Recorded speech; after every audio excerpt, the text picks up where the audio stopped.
Poirot. From the thrill-packed pages of Agatha Christie's unforgettable stories of corpses, clues, and crime, Mutual now brings you, complete with bowler hat and brave mustache, your favorite detective, Hercule Poirot, starring Tim Wilson in the case of the Careless victim. Before meeting Hercule Poirot in his first American adventure, it seems only fitting for the millions of faithful readers who have followed the little Belgian detective's career in book form to meet the famous lady who created this famous character. So it is our privilege to present a message from Agatha Christie, introducing Hercule Poirot from London, England. The next voice you hear will be Miss Agatha Christie's. Go ahead, London. I feel that this is an occasion that would have appealed to Hercule Poirot. He would have done justice to the inauguration of this radio program, and he might have even made it seem something of an international event. However, as he's heavily engaged on an investigation about which you will hear in due course, I must, as one of his oldest friends, deputize for him. The great man has his little foibles, but really I have the greatest affection for him. And it is a source of continuing satisfaction to me that there has been such a generous response to his appearance on my books. And I hope that his new career on the radio will make many new friends for him among a wider public. Thank you, Miss Agatha Christie. And now, Mutual presents Hercule Poirot in his first American adventure, the case of the Careless victim.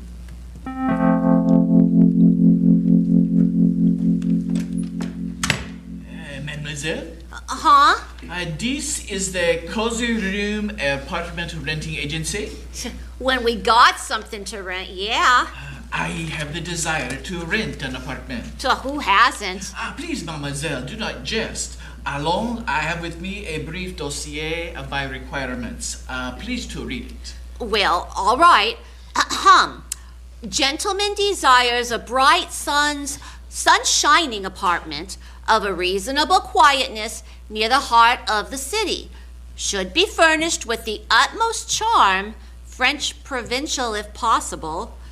Price is of no consequence as long as it is very reasonable. Please communicate with me at the Hotel Windsor. Hercules, P-O-I-R-O-T. Poirot. No, mademoiselle. The name is Poirot. Hercule Poirot. Well, I wish you luck, Mr. Poirot. Finding an apartment, mademoiselle, is not a matter of luck. It is a matter of employing the little gray cells. If you can find an apartment for me, please do me the kindness to inform me. Sure. If you'll do something for me. And what is that? If you can find an apartment for me, please do me the kindness to inform me.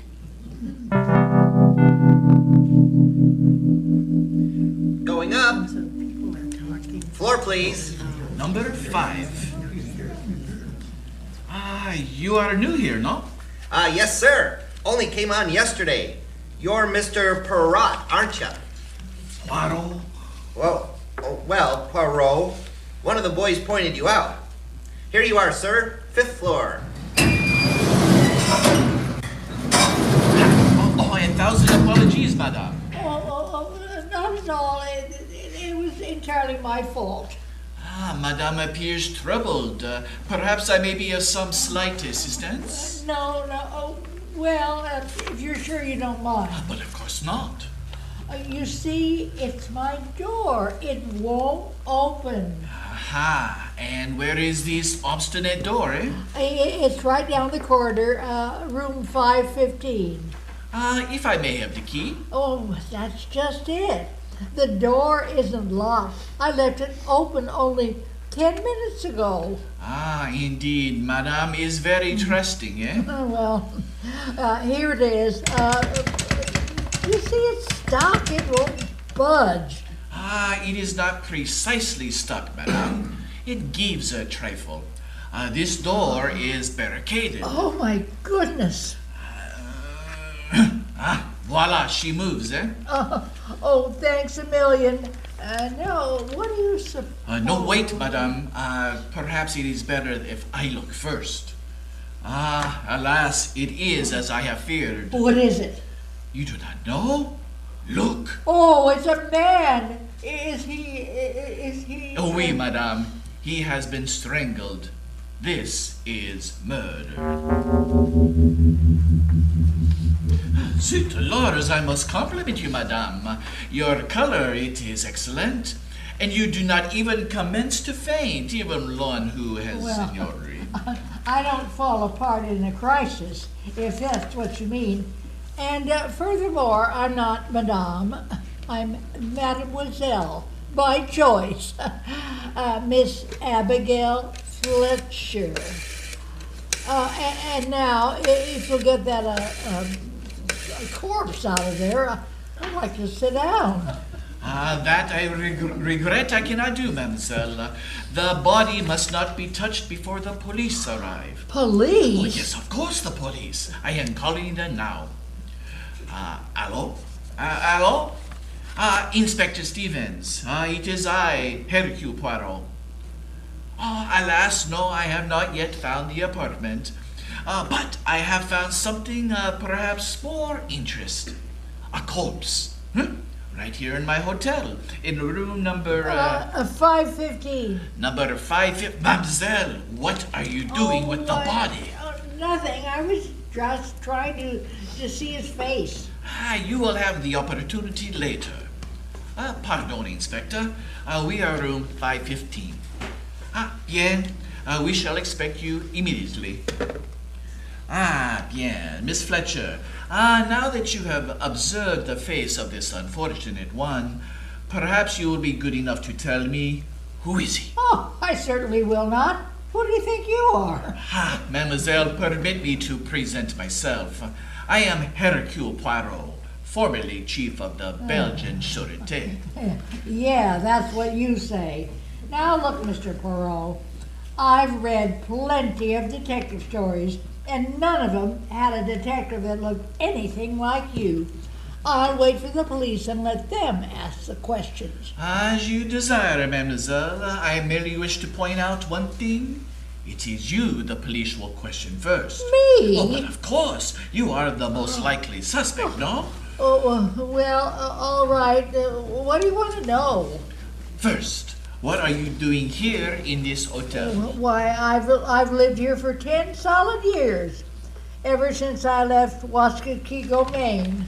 And what do you do? What is your occupation? Why, I don't have any occupation. I've got a little income, and I like it here in New York. And for the last few years, I've been doing war work, Red Cross and things like that.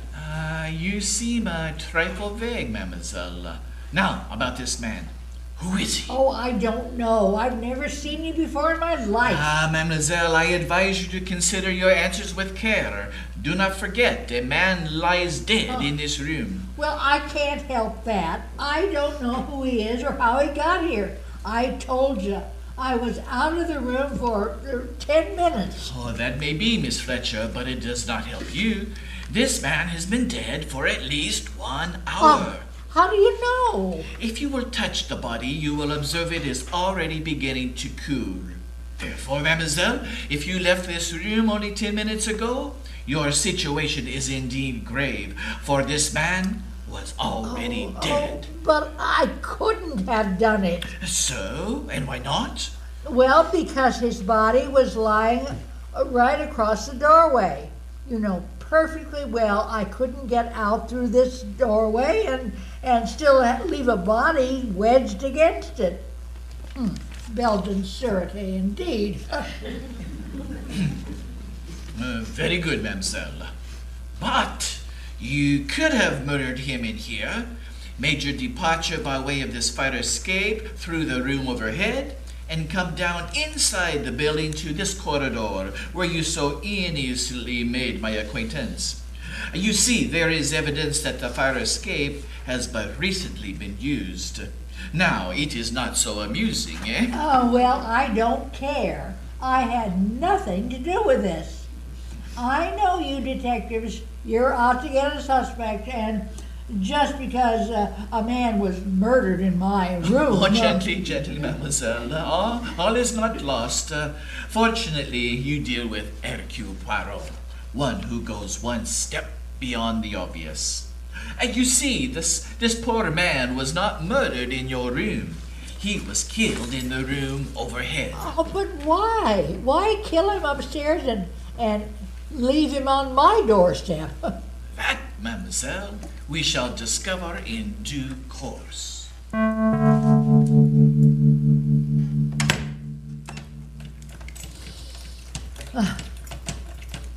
All right, Mr. Poirot. Now that you've got the corpse safely locked in my room and us outside, what am I supposed to do? Sleep on the fire escape? I do not think that will be necessary, mademoiselle. You are coming with me to the lobby where we shall wait for my friend, Inspector Stevens. He will see that you are comfortably sheltered for the night. Oh, tell me, Mr. Poirot, how'd you figure out that the murder took place upstairs? Oh, is it not apparent, Miss Fletcher? Please to squeeze the bell for the elevator. I look out of your window and observe the fire escapes. And what do I find? Everywhere the dust reposes peacefully. Well, naturally.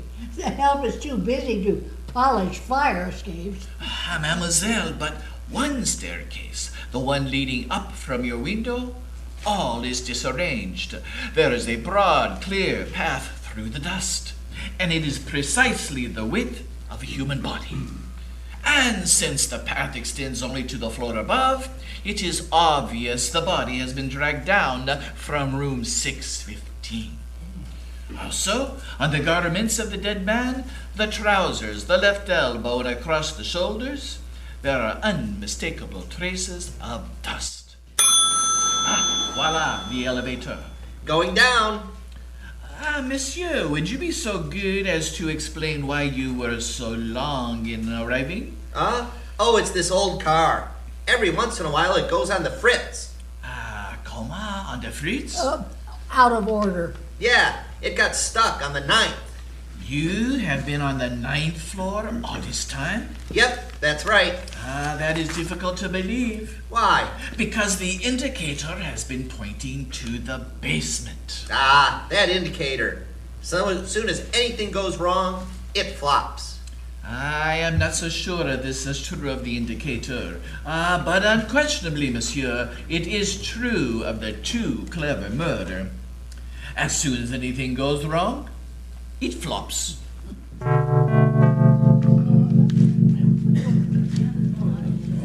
Again, Inspector Stevens, there is the situation. An unknown man strangled to death in one room and dragged down the fire escape to another.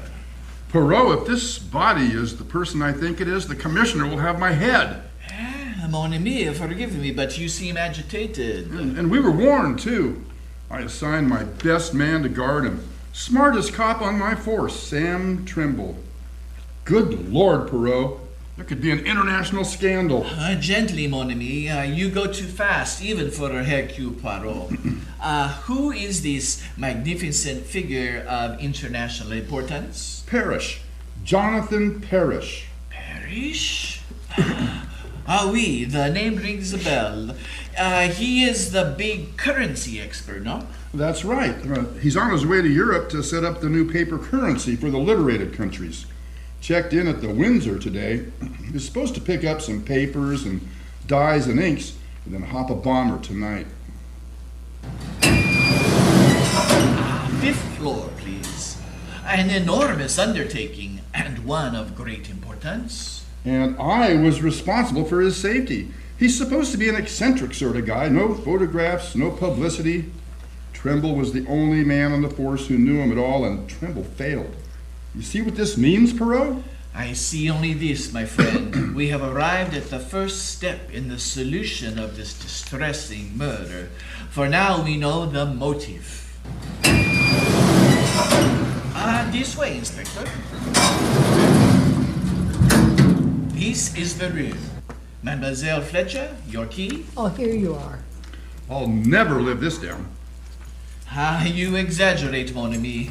Even the best of men sometimes fail. Regard, Inspector. Here is your corpse. Well, they certainly did a job. Thunderation! You are shocked, monsieur? Perot, do you realize what's happened? But of course, Inspector. It is not Jonathan Parrish who has been murdered, but your own faithful policeman, Sam Trimble. Perot, that's not very funny. You knew it all the time. Pardon, mon ami, but I knew nothing of the sort. But you distinctly told me... No, Inspector, you told me. To me, the dead man was an unknown corpse. He could be anyone. But when you speak of two men, one a wealthy financier of international importance, and the other a police officer, by employing the little gray cells, it is not difficult to conclude that a corpse with a large, high, comfortable shoe and a plain suit is the policeman. Oh, well, of course, I'm sorry. Monsieur, there's no time now for the profuse apologies. You're right. We've got to get to Parrish at once. The poor guy doesn't even know his bodyguard's gone. Hello, operator? What room is Jonathan Parrish in? Huh? 615? Well, hold on. Perot, that's the room directly over this one where Tremble was killed. Precisely.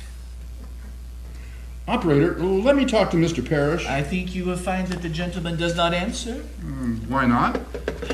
Obviously, he would not witness a murder without reporting it. On the other hand, he too may... Good Lord, Perot, do you think he's dead too? Well, we know he received a warning from Hillary Kent. I do not follow you, mon ami. Huh? Well, I don't blame you. Hillary Kent is a criminal egomaniac. One who commits crime chiefly for the pleasure of baffling the police, huh? Exactly. Well, this Hillary Kent, or someone who calls himself Hillary Kent, is one of those guys. He pulled off a few clever jobs and got away with them. We don't know anything about him, but whoever he is, he's got to get his thrill out of every job. So he makes it a rule to warn his victims. Me, I know well the type.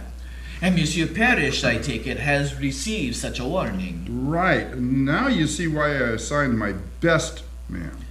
Bien, but we must hasten upstairs to Mr. Parrish's room. Already it may be too late. Oh, I'll go too. I don't want to stay here with his body. Oh, you'll stay right here, Miss Fletcher, until I give you permission. Inspector, if you do not mind.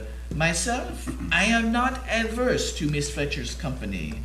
I find her very intriguing.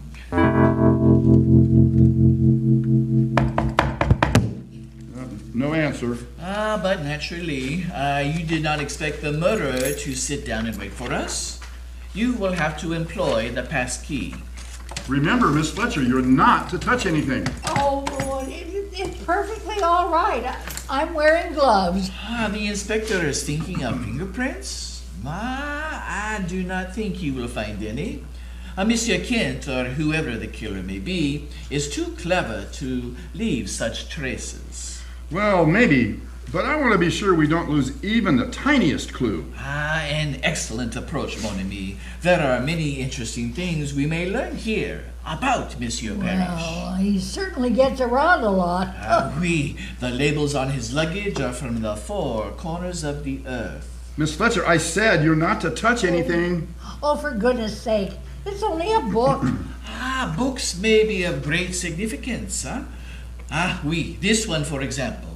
It is no ordinary book. It is a stamp album of great value. And some of these stamps are almost without price.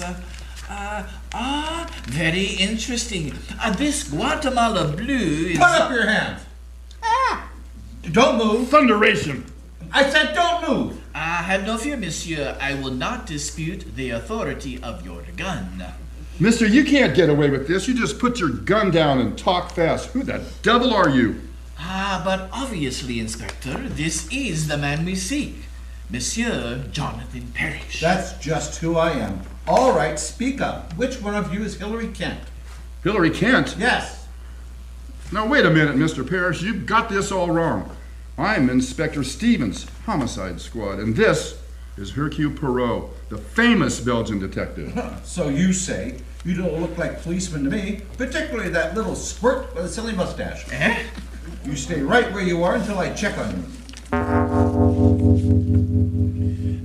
Bien, Monsieur Parrish. Now that you are satisfied as to our identity... Well, I've heard of you, of course. You're supposed to be the greatest French detective in the world. Oh? Always people say that about me, monsieur. But it is not entirely true.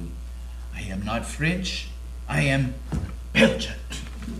Well, I wish you'd get out of here and leave me alone. I'm expecting my daughter, and I don't want her running into a room full of policemen. But, monsieur, you are in great danger. You must be protected every moment. You offering me police protection? Not worth a I hoot. beg your... That's what I said. It's not worth a hoot. I have protection. Some detective they assigned to me. Where is he? He is dead. What? He was murdered in this very room while protecting you. Therefore, if you do not object too violently, I shall undertake to protect you until you step up on your airplane. All right, all right. I don't know how long it will be. I'm just waiting for a little parcel to be delivered. Then I'm off. Monsieur is taking with him much equipment? Yes, quite a load. I've already sent most of it off to the airport. Bon. That is good. Miss, don't eat that chocolate. It might be poisoned. Oh, nonsense. This candy isn't poisoned. I wouldn't be too sure. That box of candy is supposed to come from my daughter, Laura. It was delivered a little while ago. But you suspect that she did not send it? Well, she's supposed to come here in person. Should be here now, in fact. So why would she send it? You are very shrewd, mon ami. Hi. Oh, excuse me. Wait a minute, Johnny. Come back here. What do you want? Nothing. I just want to see if Mr. Parrish got his extra laundry box okay. Yes, I received it. Okay. Excuse me. I picked up a few more things to take along. Special dyes and inks. They'll just about fill up that laundry box. Excuse me. I've got to go to the bedroom and finish packing. Crusty old bird, isn't he? Well, how would you be if you knew someone was out to kill you? No wonder he's jittery. He's irritable and nervous. That perhaps explains it. Explains what? Oh, why, he wears upon his feet that unique pair of socks, one of which is green and the other brown. All right, if the man wants to be eccentric, let him be. I've still got a murderer to catch.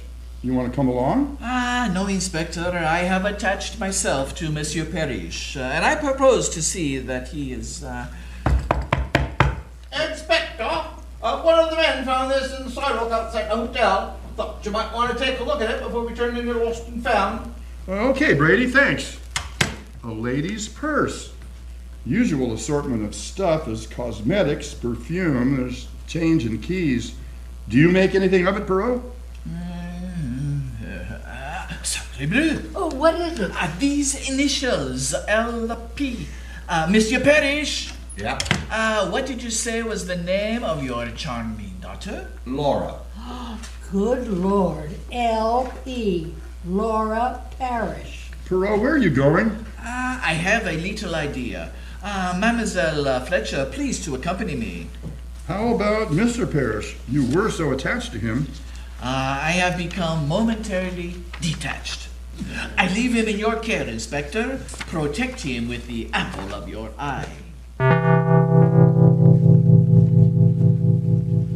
Right, come. It will not be the first time you have left the elevator unattended, Monsieur Johnny. Come along. Mr. Perot, you're wasting your time in this basement. Believe me. Nevertheless, it interests me.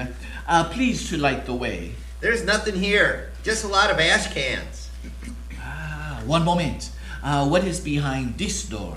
Well, that's the laundry bin. They keep the soiled linen in there. You won't find anything in there. We shall take one brief glance, eh? There, you see? Nothing but a pile of dirty sheets and pillowcases. Oh, good gracious. What a laundry bill they must have. Ah, bien. Let us proceed to the... One moment. What is it? Sacre bleu, protruding from under those sheets. Holy cow! A foot, a small foot. It is what I have feared. Look. Look, it moves. Then we are not too late. Quickly, monsieur, help me to uncover her. Well, that's all I know, Mr. Poirot. I was walking along the street toward the hotel. Just as I passed the alley, I was pulled in. I tried to scream, but something was pressed against my A mouth. chloroform, Miss Parrish. Had you seen your assailant, you would have seen Hilary Hint. Hello, Miss Parrish, you are most fortunate. Another few minutes under those linens, and who knows? Voila, here is the room of your father. Inspector Stevens, here is Miss Parrish. Oh, well, that's a relief. Come in. I was afraid, Perot, you'd turn up with another body. How'd you manage to find her? That is not important now, but we have found her. But we seem to have lost the father. Oh, yes, Miss Parrish. I'm sorry. Your father's terribly upset about you, but his material was delivered and he had to rush off to the airport. Oh, no. Don't tell me I missed him after all this. Mon pauvre petite, we have neglected you, huh? Miss Fletcher, your room is now free of the corpses. Please take Mademoiselle Parrish down and extend to her the first aid. Oh, come along, Laura. Thank you. Inspector, I hope you do not later have cause to regret that you permitted Parrish to go off to the airport unprotected. Well, he'll be all right. Besides, I've got a job to do here. Although, frankly, I'm in a complete fog. I can't make heads nor tail of this whole business. No, Inspector Stevens, the head and the tail we have. What? Yes, it is merely a fragment of the middle that we still lack. Well, who is it? Hey, Perot, where are you going? To see how Miss Parrish is, and then to telephone the airport to see that Mr. Parrish receives the proper attention. Au revoir. Mr.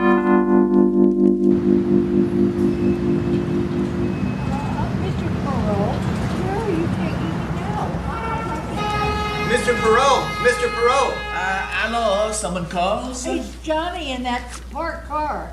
Mr. Perot, I got a message for you from Inspector Stevens. He rushed off a minute ago. From Stevens? What is it? What is the message? He says he just got word that Mr. Parrish has been seriously hurt in an automobile accident on North Salem Road. Mon Dieu, this is too much. You're to get there as fast as you can. Here's the address. 52 North Salem Road. Monsieur, your duties for the day are over? Yeah. And this is your vehicle? Yeah. Why?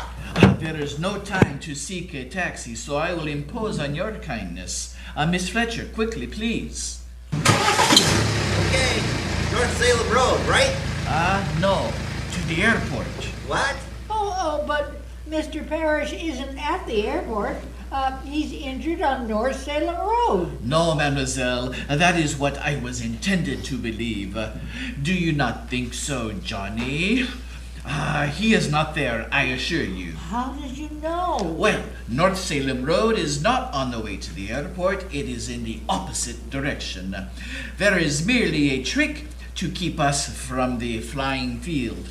We must hurry there before it is too late.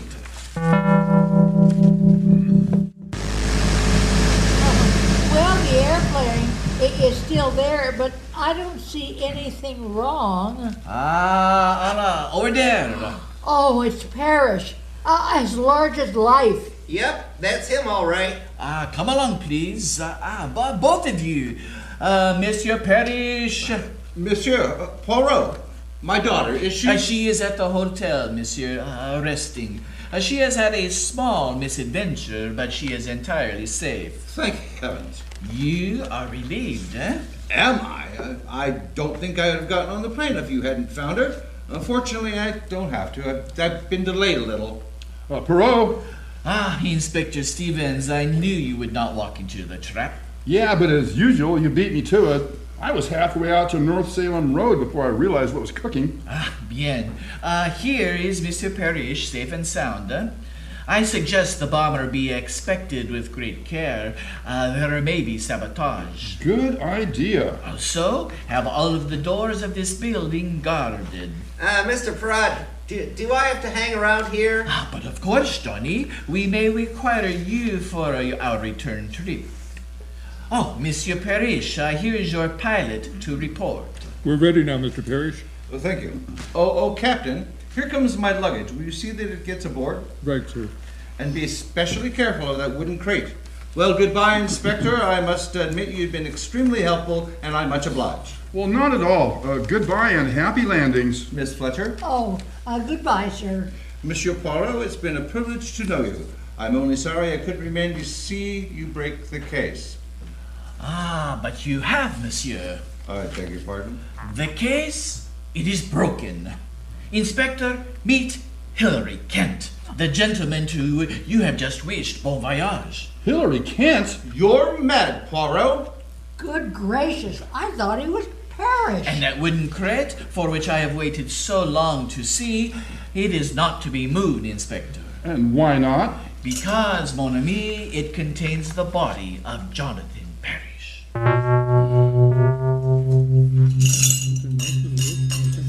A charming restaurant this, n'est-ce pas? The planes circling around give one the feeling of flying. The feeling I've got, if that's what flying gives you, keep me from it. That is natural, but I too do not like murder, Miss Fletcher. Inspector Stevens, everything is taken care of? Oh, yes. They're taking Kent away right now. Then perhaps you will join us in a little supper. Oh, no, thanks, Perot. I've got to get back. I just dropped over to ask a few questions. For example? Well, when did you first suspect that Kent was impersonating Parrish? Almost from the start. When we entered the room of Monsieur Parrish, what did we find? An amazing paradox. On the one hand, we have a man who is an ardent stamp collector, whose album is in perfect order. Each stamp, each shade of stamp, precisely in its proper place, except the one most valuable. A Guatemalan blue reposing among American 3-cent stamps. Later, when I look at his socks, one green and one brown, I am certain that the man in the room is colorblind. And therefore not Parrish, the stamp collector. More important than that, he cannot be Parrish, the currency expert who is to select the colors and shades of the new paper money, Therefore, if the man in the room is not Parrish, who is he? Obviously Hillary Kent. Then why didn't you arrest him right away? Because without a body, one cannot prove a murder. And I felt sure Monsieur Kent would lead me to the body. Then you weren't guarding him, you were watching him. Precisely. Well, you weren't so smart. When you let him out of your sight, he might have gotten away in the plane. Oh, no, not at all. When I called the airport, it was to make sure that the plane would not leave until I gave the word. You know everything, don't you? Some things are obvious, mademoiselle. We can suppose Hilary Kent discovers the nature of the mission Monsieur Parrish is engaged in. What a magnificent opportunity for a swindler, Perhaps the greatest in history. To remove Jonathan Parrish, fly to Europe as Parrish, deliver the papers, the formulas, the dies to the proper authorities, and then, at the moment just, counterfeit the new currency and reap a huge fortune. Oh, jumping codfish. The man must be mad. Perhaps, mademoiselle. But he is also a genius, He learns that Parrish is at the Hotel Windsor in room 615. He knocks on the door, Parrish admits him, and he is at once strangled to death. But the body, it must be disposed of where no one will find it. But there is one thing to do. Take the body to Europe in the very packing case which stands in the room. Then you just guessed where the body was? No, Inspector. There was no proof in the room. You remember the second laundry box which Hillary Kent asked for? This is for some special ink, he says to us, which I have only now purchased. Obviously, this is a lie. On such a mission, one does not purchase supplies at the last minute, eh? Hence, I know these inks and dyes have been removed from some other box or crate to make room for the body. Gracious, it's as plain as the nose on my face. But what about Laura Parrish? Oh, I got that figured out. She calls up and says to Kent, "Hey, Pop, I'm coming over." Well, of course, he can't allow that with the jig's up. So he gets down to the alley and eliminates her. Right, Perot? Exactly. As for Porter Trimble, he has been with Parrish. He knows him. When he knocks on the door and Kent appears, he demands to see Monsieur Parrish. Kent kills him, and since the packing case is already occupied, drags him down to Miss Fletcher's room. And that was his big mistake. He should never have started up with me. Excuse me for a minute. I think the ward wagon's pulling in. Mademoiselle, may I ask you a question of a personal nature? Oh, fire away. Mademoiselle, you are not now engaged in a business enterprise? No. Are you fluent with the shorthand and typewriter? Why, yes. Bon. Mademoiselle, I find you both intelligent and amusing. A rare combination in a woman. Moreover, I am in great need of a secretary with your superb qualifications. Why, Mr. Poirot. Oh, now you do not yet employ the little gray cells to the best advantage. But nevertheless, if you are interested in... Oh, Mr. Poirot, for 10 years I've been devouring detective stories, and you ask me if I'm interested? Chief, you've got a secretary. Well, Perot, they've taken Kent away now. Guess that winds up the case. Not quite, Inspector. Tell me, where does Monsieur Kent reside? Well, we found a lease on him for an apartment in Gramercy Park. And that is a good neighborhood? Oh, swell. It's right in the heart of the city. But why do you ask? I do not think that Monsieur Kent will need an apartment for some time. But I do. You see, my friends, it is as I have said. To find an apartment in New York City is the essence of simplicity. One has only to solve 2 murders.